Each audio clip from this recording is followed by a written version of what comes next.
Hey there folks, Rel here. This is just a short channel update and some gameplay using the EM1 with extended mags and silencer, and also my thoughts on the whole free Cert fiasco and why it's a big deal regardless of which side of the fence you're on. So firstly, you'll probably notice it in this clip once the battle gets a little bit bigger, but my frame rate is dying, like really dying. In PlanetSide 2, it drops down below 15 frames per second, which is not only unplayable for me, but it's also not enjoyable for you to watch. And I've tried everything to fix it. I've lowered my settings, upped my settings, tried all sorts of different tricks with the priority and core affinities, and yeah, it's just everything. And my frame rate has just been steadily declining with each patch. What's more is that the game is actually crashing for me about once every 30 minutes to an hour of playtime, and this makes it really difficult to gather any sort of substantial footage.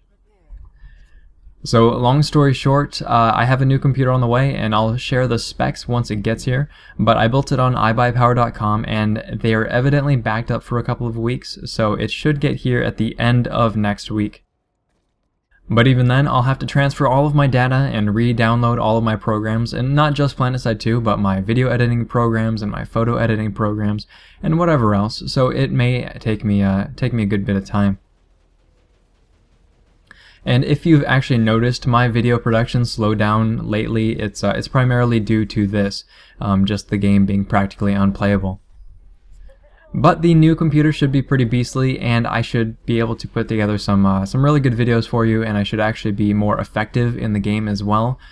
So that being said, some videos coming to the channel after my new rig gets here are a roundup for all of the shotguns post-patch, and which one you should buy, if any.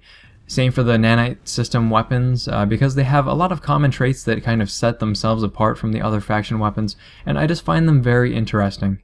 And there will be some surprise stuff coming up as well, and some things for new players, and hopefully a pretty wicked montage once it's all said and done. But until then, I probably won't be producing anything substantial in the way of PlanetSide 2 for you all. I may do some things with Defiance or random games I find interesting, but we'll see. Lastly, let's talk about the Cert fiasco that happened yesterday and why it's important.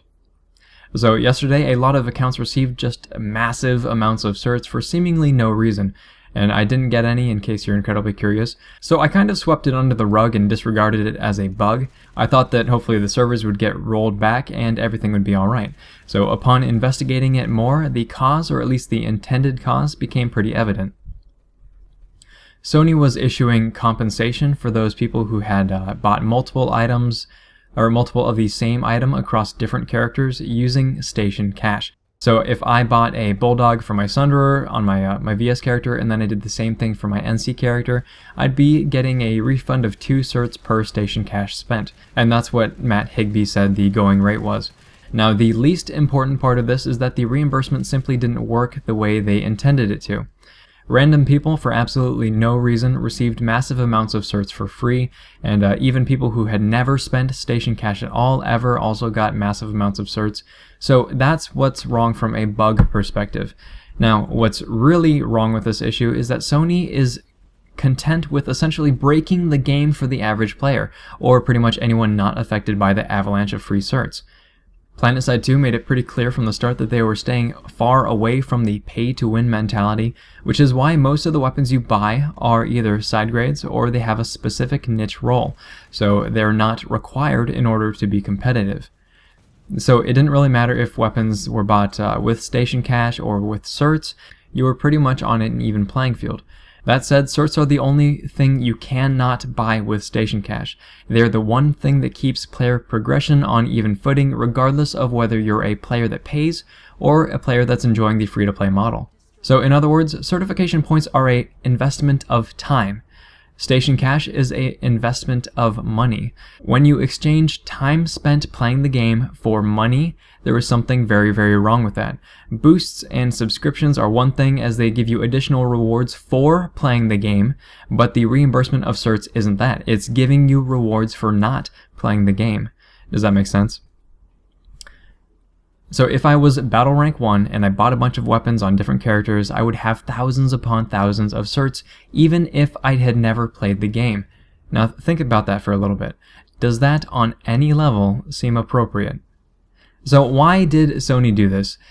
Giving back station cash is not unheard of. It's been done many times in the past, and I've even heard of refunds being given out after weapons you buy with station cash end up getting nerfed in later patches. It's that common. So why not give back station cash? Well, you've got to figure that if Sony gave you back station cash as a reimbursement, you would be able to easily buy the new things that Sony puts out in the shop. And therefore Sony wouldn't really be making any money off of you. They would just be giving new things away for free. But if they give you cert points, you're more likely to spend them due to the fact that A, there's a bunch of cert upgrades that you just don't have, like the maximum rank of that expensive defensive slot for your ESF, or all of the little weapon attachments that you haven't put on your weapons yet, ability slots, whatever. And B, that's just human nature. If you have money, especially like free money, you usually don't save it up if there are things that you want.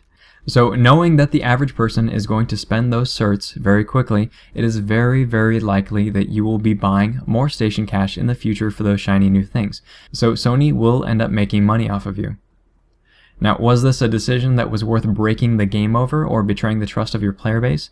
I don't know. Hopefully this is something that will get rolled back for everyone, not just the people who got free certs without qualifying.